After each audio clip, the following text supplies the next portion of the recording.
Bonjour à tous et bienvenue sur le plateau de Bonjour chez vous. Aujourd'hui, nous abordons un thème important mais délicat, comment réagir face à la violence conjugale.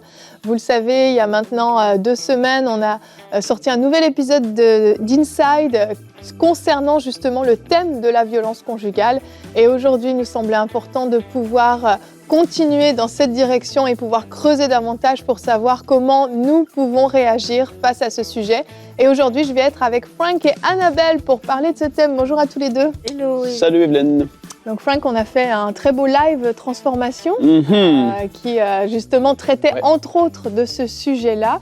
Mais on n'a pas eu l'opportunité vraiment de s'arrêter aussi sur le regard que Dieu porte sur la violence conjugale et l'attitude à avoir en tant que témoin quand on est conscient qu'il se passe quelque chose. Donc on va tâcher de traiter le sujet de manière plus large aujourd'hui dans cette émission. Et Annabelle, tu vas répondre à une question dans Pasteur, j'ai une question. C'est Maëva de France qui a demandé comment aider une femme violentée.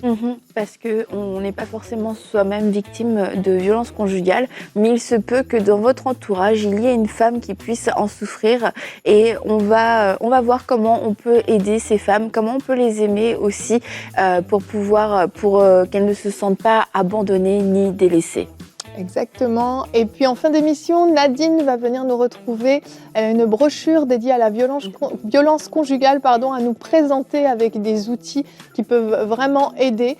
Donc on la retrouvera en fin d'émission. Mais pour l'instant, on va voir un peu le regard de Dieu par rapport à ce sujet avec toi, Frank, dans la pensée du jour.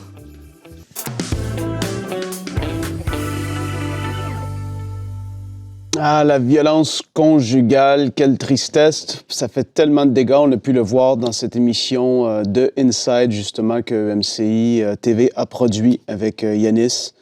On voit à quel point ça peut faire des dégâts. Et malheureusement, c'est une réalité derrière tellement de portes qu'on ne voit pas. Il y a tellement de choses qui peuvent se passer.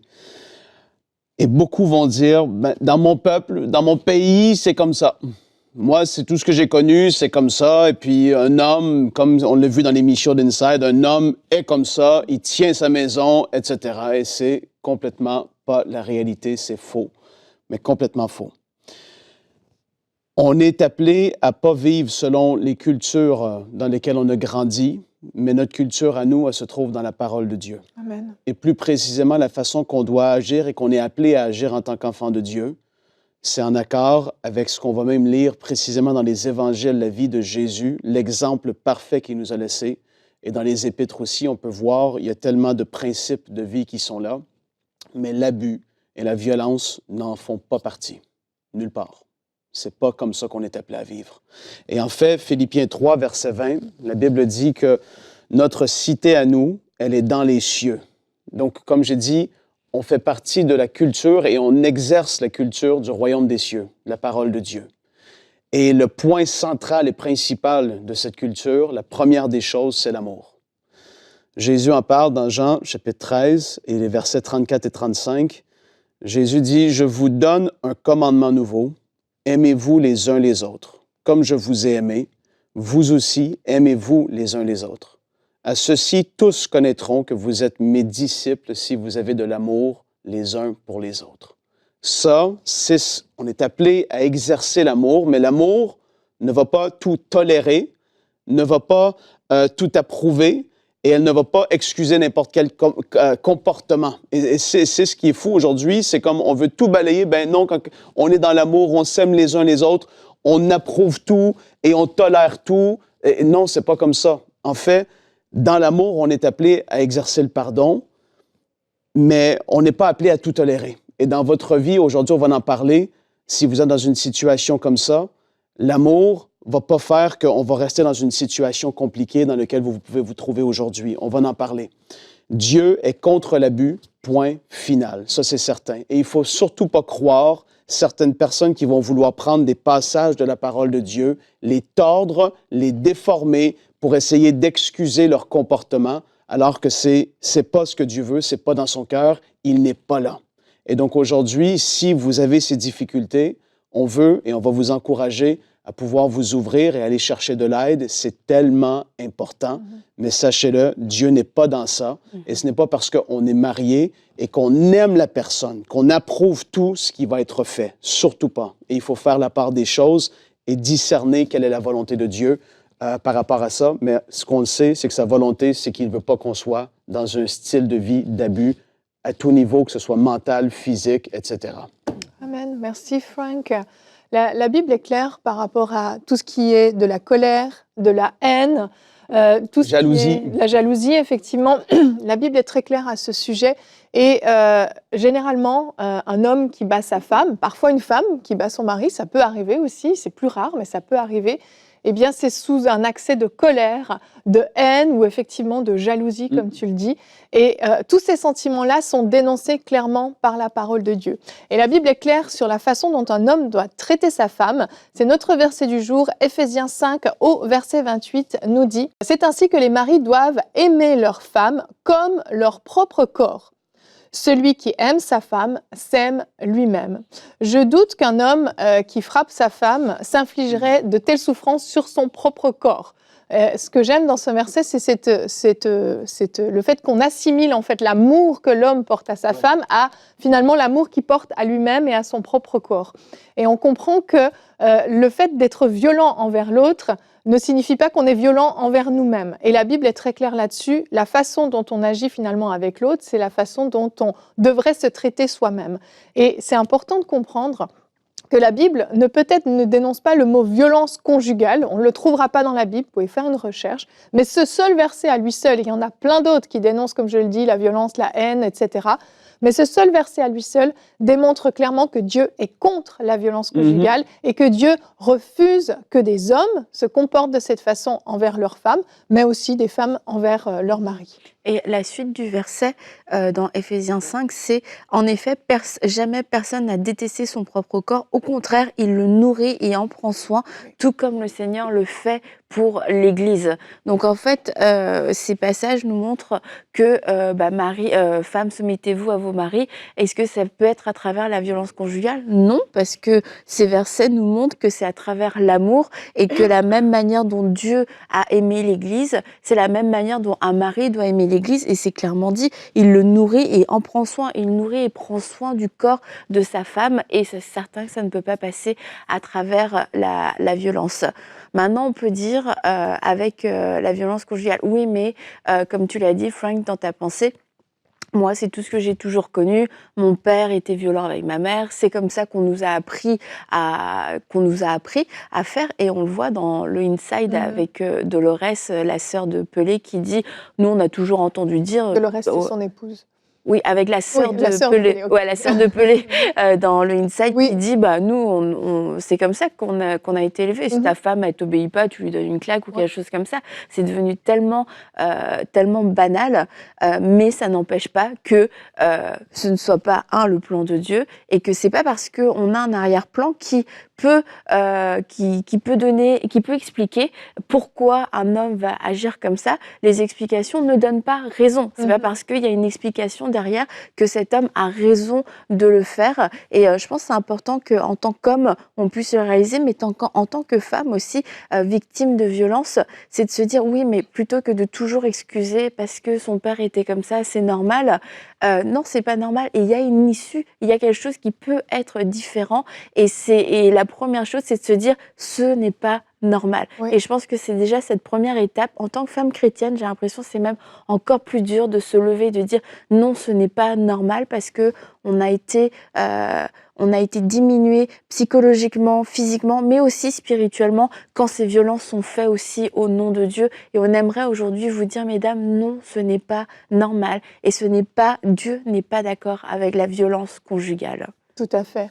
C'est important de comprendre, c'est ça que il y a un refus qui doit être fait. Et avec Nadine, quand on préparait cette émission, on parlait de ce sujet-là et on se disait, en fait, ça démarre toujours par une petite action, en fait, la violence conjugale.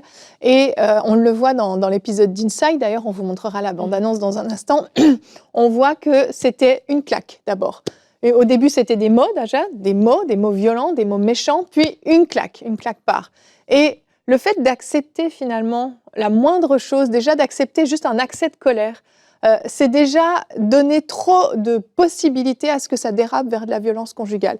Il y a cette nécessité de changer aussi, oui, cette mentalité de culture, comme on en a parlé, qui fait que c'est normal que mon mari me crie dessus, c'est normal que mon mari me mette de temps en temps une claque.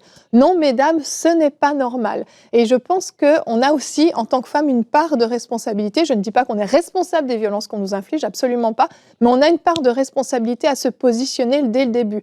Si vous êtes fiancé, et que votre fiancé s'est permis de vous hurler dessus, s'est permis de vous gifler à une occasion, de vous pousser même violemment contre le mur, un acte de violence, ne serait-ce que même de lever la main sans vous toucher, eh bien déjà là, ça devrait vous alarmer, vous devriez vous dire, il y a quelque chose qui ne va pas, je ne pense pas que je veux aller plus loin tant qu'il n'y a pas une transformation. Je ne dis pas qu'il faut couper complètement la relation, mais il faut mettre sur pause et s'attendre à ce qu'il y ait une transformation de l'autre côté. On ne peut pas accepter des choses qui sont inacceptables. Il faut savoir fixer des limites et parfois être même radical. Si vous êtes marié et que votre mari a levé la main sur vous, excusez-moi, eh bien, moi, je vous invite à peut-être quitter la maison momentanément, aller vous réfugier peut-être chez votre mère, chez votre père, marquer une vraie séparation, une vraie coupure et ensuite recontacter votre mari et dites-lui « Sache que je n'accepte pas que tu lèves la main sur moi et si ça se reproduit, je serai obligée de partir. » Je ne parle pas de divorcer, je parle de partir pour se mettre à l'abri, pour se protéger. C'est vraiment important de ne pas laisser aller trop loin parce que c'est comme une escalade finalement et on va toujours plus loin. Alors au début, c'était peut-être juste une gifle, mais un jour ou l'autre, ça deviendra des coups de poing, des coups de pied et vous devrez peut-être être hospitalisé et vous ne saurez plus comment vous en sortir parce qu'il y a un engrenage qui se sera mis en marche. Oui, et ça va commencer souvent. Premièrement, ça va être mental. Ouais. Il va y avoir une espèce de contrôle. Je ne suis pas un spécialiste là-dedans, mais on le voit, c'est ce qui est vécu par la jalousie, par la pression qui va être exercée. Et après, ben oui, en effet, comme on l'a vu dans cette histoire de Pelé, ça l'a escaladé et c'est terrible de vivre ça. En fait, Annabelle t'en a parlé un tout petit peu tout à l'heure, mais la réalité, c'est que beaucoup de ces femmes, c'est pas arrivé dès le début du mariage, mettons, ou de la relation. Et puis, il y a vraiment l'amour qui est là pour cet homme. Et à cause de l'amour, ils vont tolérer. Mais je veux vraiment mettre l'accent là-dessus. On n'est pas appelé à tolérer à cause de l'amour. Je vous le dis, ce n'est pas de se faire aimer que de se faire frapper et de se faire contrôler. C'est pas, comme j'ai dit, la volonté de Dieu, mais du tout. Et c'est pas aimant venant de la part de l'autre personne, que ce soit homme vis-à-vis de la femme, etc. Il faut faire la part des choses là-dedans. Tout à fait. Je vous propose qu'on regarde tout de suite la bande-annonce d'Inside. On vous en a beaucoup parlé. Peut-être que vous ne l'avez pas encore vu. Il est disponible, donc, cet épisode sur YouTube, sur le site internet aussi emcitv.com. Donc, je vous laisse découvrir cette bande-annonce. Penser que la violence est un moyen par lequel on oubliera son mal-être est totalement destructeur. En France, en 2020, ce sont près de 160 000 personnes qui ont été victimes de violences conjugales et 125 personnes en sont mortes. Malgré le tabou de ces souffrances, un couple a accepté de parler de ses secrets douloureux.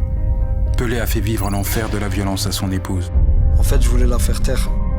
Au début, c'était des gifles et puis ça a augmenté dans la violence, dans la dureté des coups. Il me donnait des coups de poing, des coups de pied. Je me suis retrouvée avec des bleus, avec des yeux au beurre noir, avec des marques sur mon corps. Je ne savais plus quoi faire.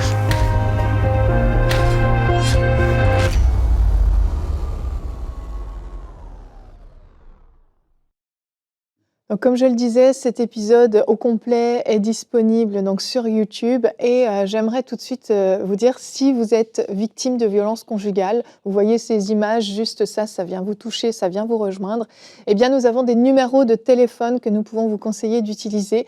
Que vous soyez en Belgique, que vous soyez en Côte d'Ivoire, en France, au Congo, au Québec, à l'île Maurice, au Gabon, il y a des numéros d'urgence qui viennent en aide en cas de violence conjugale, qui viennent en aide aux femmes. Et on vous invite à pouvoir utiliser ces numéros de téléphone pour pouvoir obtenir de l'aide auprès de professionnels qui vont pouvoir prendre soin de vous et vous soutenir dans ce que vous traversez. Et on a également un sondage qu'on a fait sur notre chaîne YouTube, qu'on va pouvoir regarder ensemble. Nous vous avons demandé si vous connaissiez des femmes ou des victimes, de manière générale, en fait, de violences conjugales. Et vous avez été 24% à nous dire que oui, et même dans votre propre famille, 18% dans votre entourage, et 6% soupçonnent, mais n'en sont pas sûrs, et 52% non, n'en connaissent pas. On voit que la moitié des personnes, des milliers de personnes qui ont répondu à ce sondage, connaissent ou en tout cas soupçonnent des violences conjugales dans leur entourage. C'est énorme en fait, c'est énorme. Et c'est là qu'on voit que c'est une réalité. Il y a vraiment un vrai danger. Et quand on voit ce que Yanis disait au tout début de la bande-annonce, ces chiffres alarmants de décès suite à des violences conjugales par année, c'est gigantesque. Je vais reciter le chiffre, c'est 125 décès en France par année. Juste en France, il y a des pays qui répertorient même pas ce genre de chiffres.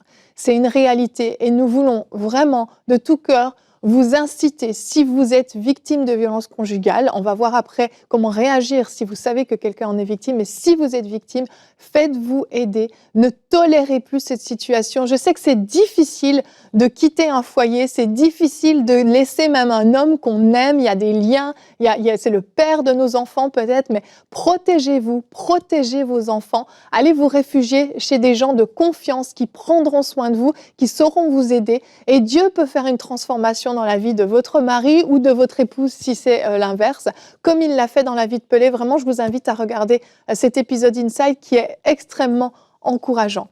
Donc Annabelle, on va continuer, on va voir d'un autre côté, parce qu'on l'a vu, beaucoup de gens, 50% des gens peut-être qui nous suivent aujourd'hui, sont en relation avec des personnes qui sont victimes de violences conjugales. Donc tu vas pouvoir répondre à la question donc, de Maëva de France, comment aider une femme violentée?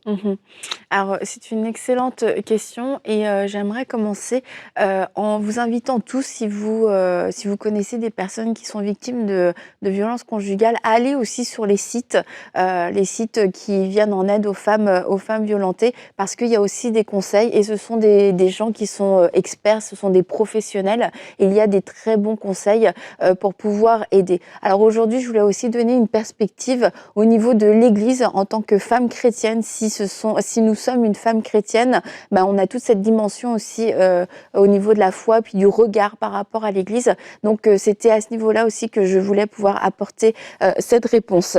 Alors j'aimerais commencer en vous lisant ce verset dans Éphésiens 5:10, « Discernez ce qui est agréable au Seigneur et ne participez pas aux œuvres stériles des ténèbres, mais démasquez-les plutôt. En effet, ce que les hommes font en secret, il est même honteux d'en parler, mais tout ce qui est démasqué par la lumière apparaît clairement, car tout ce qui apparaît ainsi est lumière. » Et je crois que la première chose, c'est de se dire on a un rôle à jouer si on sait que quelqu'un est victime de violence. Et ce verset nous encourage à pouvoir être un agent de lumière et à se dire ok, Dieu m'appelle à démasquer les œuvres qui sont faites dans les ténèbres. Et quelquefois c'est difficile parce qu'on se dit c'est pas mes affaires, est-ce que je vais aller me mêler de ça? Mais en fait on vient en aide à quelqu'un qui souffre et parce qu'elle est victime de choses qui sont faites dans le secret, et si on compte tout le temps sur quelqu'un d'autre pour le faire, il se peut qu'il n'y ait jamais rien de fait, puis qu'un jour on ait une mauvaise nouvelle et comme le dicton le dit, on aura que nos yeux pour pleurer et on aura des regrets. Alors la première chose le premier conseil, c'est à ne pas faire, c'est comment on peut aider, c'est si on ne valide pas en fait la normalité. Parce que peut-être que cette femme a entendu dire c'est normal, ça va passer, tu sais, c'est comme ça que ça se passe, écoute, on est toutes passées par là, ma pauvre fille, tu vas pas en faire tout un cinéma. Et c'est d'être cette personne qui va dire non, ce n'est pas normal, je t'entends, je t'écoute et je confirme ce qu'il y a dans ton cœur, ce que tu n'oses peut-être pas te dire, ce n'est pas normal, et de pouvoir aider cette femme à mettre des mots sur le fait non, c'est pas normal, tu souffres, oui, c'est normal que tu souffres, ça oui, c'est normal que tu veuilles partir. c'est normal que tu remettes en question ton mariage, c'est normal que tu te poses des questions et peut-être que vous serez la seule personne, ça peut être étonnant, mais peut-être que vous serez la seule personne qui aura ce discours-là parce que souvent, ça arrive régulièrement que les femmes victimes de violences conjugales viennent elles-mêmes d'un milieu toxique et des relations toxiques ou sont complètement immergées dans des milieux dysfonctionnels et du coup, tous les vis-à-vis qu'elle aura seront des vis-à-vis peut-être qui auront banalisé la violence, accepté ou qui auront peur elles-mêmes d'en parler parce que ce sont aussi d'autres victimes. Donc l'autre chose, c'est aussi en ne la jugeant pas et en ne l'accusant pas. Parce qu'il y a eu beaucoup de maladresse de dire « Oui, mais est-ce que tu as fait quelque chose Est-ce que tu l'as poussé ? Peut-être que tu abuses aussi. » La violence n'est jamais une réponse. Même si on abuse, même si quoi, c'est jamais une réponse. C'est pas parce que mon voisin va m'énerver que je vais aller mettre le feu à sa maison, parce que c'est pas une option. C'est pas parce que ma femme m'énerve que je vais la frapper, parce que ce n'est pas une option. Donc déjà, c'est difficile pour une femme de pouvoir parler de pouvoir parler du fait qu'elle soit victime de violence, mais si en plus le retour qu'elle a, c'est une remise en question, est-ce que tu dis vraiment la vérité, est-ce que ceci, est-ce que ça, est-ce que c'est un peu de ta faute, c'est sûr que vous allez la perdre, elle va se refermer parce que c'est déjà un discours intérieur qu'elle peut avoir. Autre chose, c'est en lui donnant les informations et les adresses nécessaires. Peut-être que cette femme n'a jamais osé aller voir parce qu'elle a jamais déjà vraiment voulu accepter qu'elle était victime de violences conjugales. Eh bien, vous lui donnez, vous faites ce travail pour elle. Regarde, tu peux appeler ce numéro. Regarde, il y a un centre à côté de chez toi. Parce que cette information, ça peut lui sauver la vie. Un jour où ça dégénère, elle se dit non, c'est plus possible. Elle a cette adresse, elle a ce numéro, elle va savoir où aller trouver refuge. Un autre point, c'est en la rassurant sur les conséquences que peut avoir le fait qu'elle parle et qu'elle veuille porter plainte, qu'elle veuille faire une séparation physique, qu'elle veuille mettre à l'abri ses enfants, aller dans un centre et surtout porter plainte parce que la plupart du temps, les femmes vont dire oui, mais je vais détruire ma famille, mais on va peut-être me retirer mes enfants, toute ma famille ou sa famille va se retourner contre moi financièrement, comment est-ce que je vais faire? Mais la question à poser à cette femme, c'est comment est-ce que tu vas faire si tu restes dans ton foyer? Comment est-ce que tu vas faire si tu continues de vivre ces violences? Comment est-ce que tes enfants vont grandir? Est-ce que tes enfants vont être heureux dans ce milieu familial? Et parce que quelquefois, de penser à toutes les conséquences, ça peut être submergent au point où c'est paralysant et elles n'ont pas le courage de faire le pas. Et c'est important d'être ce vis-à-vis qui va leur poser la question, mais toi, qu'est-ce qui va se passer si tu restes dans cette situation-là? Et la rassurer sur les conséquences et que beaucoup de conséquences ne lui appartiennent pas parce que c'est pas de sa faute à elle. C'est pas de sa faute. Si elle porte plainte, elle est dans son droit et c'est pas de sa faute si après son mari part en prison. C'est pas de sa faute à elle. Elle a été victime et elle fait le bon choix. Une autre chose, c'est en tant que femme chrétienne, si vous rencontrez des femmes chrétiennes, c'est de pouvoir expliquer que de se séparer physiquement, ce n'est pas divorcer. Oui. Et ça, c'est un gros poids quelquefois parce qu'on se dit non, je veux pas divorcer. Dieu n'aime pas le divorce et tout ça. Mais dites à ces femmes, vous pouvez vous séparer physiquement, va te mettre à l'abri ou demande à ton mari s'il peut partir et de vraiment lui expliquer ce n'est pas le divorce et c'est la première bonne étape à faire parce que ça va établir une protection physique et ça va permettre aux deux personnes de pouvoir guérir et si le mari est repentant et a un vrai désir de repentance et de restauration, il va pouvoir aussi guérir mais il y aura aussi les preuves de sa guérison tout en étant protégé. Et dernièrement, c'est en continuant d'aimer et de respecter cette femme, si elle décide de ne rien faire, si elle décide de rester malgré tout, si elle vous en veut parce que vous avez parlé, parce que peut-être vous-même vous êtes allé porter plainte, parce que vous-même vous êtes allé voir un service, eh bien c'est de continuer d'aimer cette femme, même si elle décide de rester. C'est pas parce qu'elle est inconsciente, c'est pas parce qu'elle s'en fiche, c'est pas parce que ça lui plaît d'être une femme violentée, c'est peut-être parce qu'elle a pas trouvé le courage, peut-être parce que vous ne savez pas toutes les violences psychologiques aussi qui peuvent se rattacher à la violence physique et elle est trop faible, elle n'arrive pas, l'emprise est trop forte. Alors juste continuer d'être là parce que si un jour elle a besoin d'appeler quelqu'un, elle saura qu'elle peut vous appeler à nouveau et que vous ne la jugerez pas et que vous serez encore prête à pouvoir l'aider. Merci Annabelle, excellent conseil vraiment que nous vous invitons bien sûr à mettre en pratique si vous faites partie de ce 50% qui pense qu'il y a des victimes de violences conjugales dans son entourage. Merci beaucoup Annabelle. Frank, on va te saluer puisque tu vas laisser ta place à Nadine pour cette fin d'émission pour notre rubrique Culture et Médias.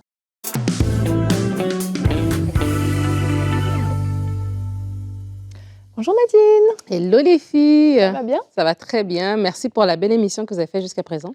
C'est vraiment un sujet très intéressant. Et donc aujourd'hui, je viens compléter en vous partageant cette brochure de Cosette Fébrici et Jacques Poujol, Ensemble contre les violences conjugales, les identifier pour mieux agir dans les églises.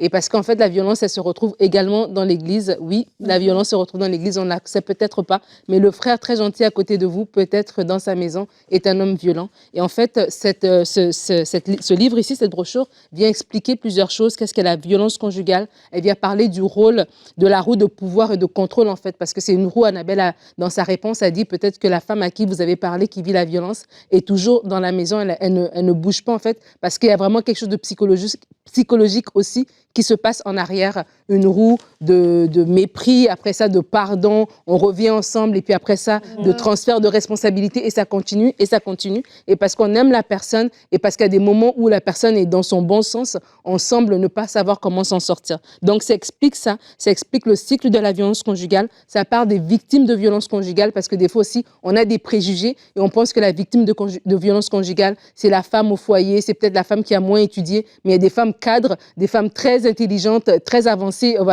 professionnellement, qui vivent aussi de la violence conjugale. Il y a des hommes aussi qui la vivent. Donc, ça l'explique dans le livre. Il y a aussi un test pour savoir nous-mêmes aussi dans notre relation, parce que des fois aussi la violence, elle n'est pas que physique. Elle peut être sexuelle, elle peut être économique, elle peut être spirituelle, elle peut être psychologique. Donc, à différentes questions qui sont répondues, vous-même aussi à la maison, pourrez faire un test à savoir est-ce que je suis victime de violence? Et aussi des questions à savoir si je peux reconnaître la violence chez quelqu'un. Parce que dans le sondage, il y a des gens qui ont dit que peut-être il y a de la violence autour de moi et je ne le sais pas. Et en fait, on peut savoir si quand je vois ce couple, la façon dont ils se parlent, est-ce qu'il y a des indices qui pourront me porter à comprendre qu'il y a quelque chose qui se passe derrière les portes fermées. Donc, ça donne aussi le profil des auteurs de violence. Ça parle du pervers narcissique, mais aussi du délinquant, de celui qui va juste comme ça, sous un coup de tête, avoir une réaction. Donc, ça fait la distinction des deux cas.